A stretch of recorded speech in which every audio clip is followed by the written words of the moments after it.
एजन्सीच्या ऑफिसला गर्दी ह्यासाठी आहे की सगळ्या पब्लिकला मेसेज गेलाय लोकांकडून किंवा सगळ्या एजन्सींकडून की तिकडे त्यांच्या ऑफिसला गेल्यावर सिलेंडर मिळते, घरी डिलिव्हरी होत नाहीये.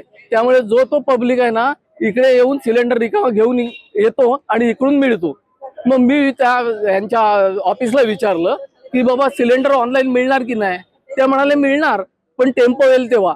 मग जर तुमचा टेम्पो इकडच्या लोकांना आलेल्या लोकांना तुम्ही सिलेंडर देता तर घरच्या लोकांना ऑनलाईन का मिळत नाही, याचं उत्तर प्रॉपर नाहीये त्यांच्याकडे. ते म्हणाले सोमवारपासून येईल, पण टेम्पो आला तर.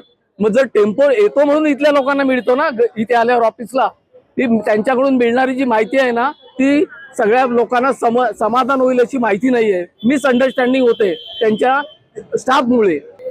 जवळजवळ 1.5 तास झाला आम्ही रांगेमध्ये उभे आहोत. ॲक्च्युली आम्हाला साधारण 11 तारखेला आम्हाला मेसेज आला बुकिंगचा, आणि मला वाटते काल टी व्हीमध्ये आणि सर्व वृत्तपत्रामध्ये आपण बातमी वाचलीत की कोणालाही कुठे रांगेत उभे राहायची गरज नाही, की 2.5 दिवसामध्ये बुकिंग झाल्यानंतर 2.5 दिवसामध्ये तुमच्या घरपोच सिलेंडर भेटेल. परंतु इथे आल्यानंतर सांगितलं की होम डिलिव्हरी मिळणार नाही.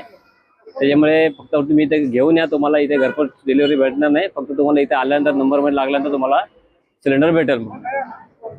फक्त एकच विनंती आहे की थोडासा प्रॉब्लेम असा आहे की वृत्तपत्रामध्ये किंवा टी व्हीवर ज्या बातम्या येतात त्या बातम्यांमधला आणि यांचा एक खूप विरोधाभास आहे. पण लोकांकडे व्यवस्थित मेसेज गेलेला नाही की नक्की काय आहे ते, आणि त्याच्यामुळे ही सगळी गर्दी आहे.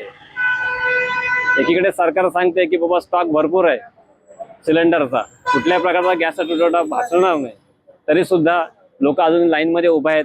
त्याचं कारण काय, असं एक जनतेतर्फे मी तुम्हाला एक प्रश्न विचारतो.